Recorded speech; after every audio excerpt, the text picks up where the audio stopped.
নমস্কার বন্ধুরা, আজকে আমি রান্না করছি ডিমের পোস্ত।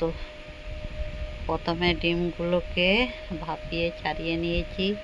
এবারে কড়াইয়ে তেল গরম করে ওই তেলের মধ্যে ডিমগুলোকে ছেড়ে দিয়েছি।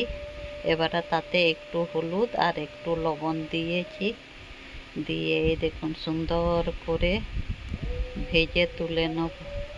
বন্ধুরা, কোথা থেকে আপনারা আমার ভিডিওগুলি দেখেন একটু কমেন্ট করে জানাবেন। আপনাদের কি আমার ভিডিওগুলো ভালো লাগলে অবশ্যই চ্যানেলটিকে সাবস্ক্রাইব করবেন, আমাকে সাপোর্ট করবেন। আর একটা কথা বন্ধুরা, আমি যে ভিডিওগুলো দেখাই সেগুলো আমার দৈনন্দিন রান্নাঘরে বা আমার দুপুরের মেনুতে যা থাকে সেইটা থেকেই আপনাদের দেখাই। আমি শুধু ভিডিও বানানোর জন্য কোনো রান্নাই করি না। সেই জন্য আপনাদের হয়তো মনে হতে পারে যে হ্যাঁ, প্রত্যেক দিনই মাছ রান্না করছেন কি প্রত্যেক দিনই ডিম রান্না করছেন, যে প্রায় দিনই নিত্য নতুন দেখান, কিন্তু সেটা করা সম্ভব নয়। কারণ আমি আমার বাড়িতে যে রান্না হয় সেই মেনুগুলোই দেখাই। আপনারা যদি দেখতে ভালো লাগে তাহলে দেখবেন, আমাকে সাপোর্ট করতে ইচ্ছে হলে সাপোর্ট করবেন।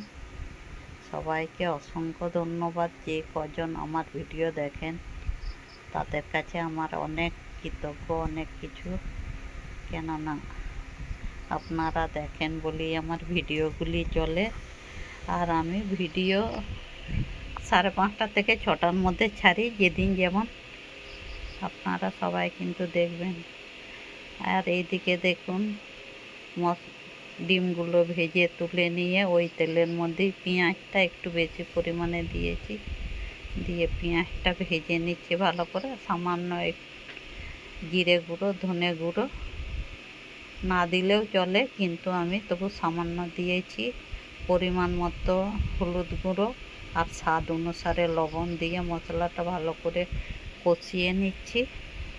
মশলাটা একটু ভালো করে কষিয়ে নেব, কেননা পোস্ত তো বেশিক্ষণ রান্না করতে সময় লাগে না, কিন্তু মশলাটা ভালো করে কষা না হলে রান্নার স্বাদ আসে না। সেই জন্য এই দেখুন, এবারে আমি পোস্তটা দিয়ে দিলাম। পোস্তটা এমনি শিলনোড়ায় বেটেছি, মিক্সচারে নয়। আর তার সাথে আমি কাঁচা লঙ্কা দিয়েছি। যেহেতু কাঁচা লঙ্কা দিয়েছি সেই জন্য পোস্তর রঙটা সবুজ হয়ে গেছে, বুঝতে পারছেন। আর আমাদের বাড়িতে একটু পোস্তটা ঝাল ঝাল খেতে সবাই পছন্দ করে, সেই অনুসারেই রান্না করেছি। হ্যাঁ, আপনারা একবার এইভাবে ডিম পোস্ত বানিয়ে খান, দেখবেন খুব ভালো লাগে। গরম ভাতের সাথে এতেই খাওয়া হয়ে যায়, আর কিছুই লাগবে না। আমরাও আজকে দুপুরে এইটা দিয়েই খেয়েছি, তবে 2টো করে ডিম, একটা না 2টো করে ডিম দিয়ে খাওয়া হয়েছে। এই দেখুন কষা হয়ে গেছে। এবারে ওই পোস্ত বাটা জলটাই দিয়ে দিলাম। আর একটু দেব, আর একটু জল দেব। এই দেখুন একটু জল দিয়ে দিলাম, দিয়ে এবারে ফুটে উঠলে আমি এবারে ডিমগুলো দেবো। যখন দেখবো এই ঝোলটা ফুটে উঠেছে তখন ডিমগুলো দেবো। এই দেখুন ঝোলটা ফুটে উঠেছে, তারপরে ডিমগুলো দিয়ে ঢাকা দিয়ে দেবো।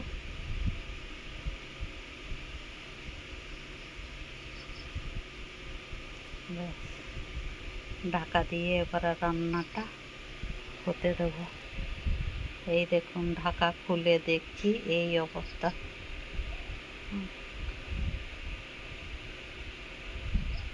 এবারে কিছুক্ষণ নাড়াচাড়া করে দেখিয়ে নিচ্ছি হয়ে গেছে।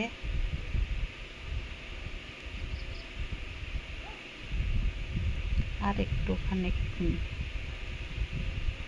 জলটা মেরে দিলাম, ব্যাস হয়ে গেছে।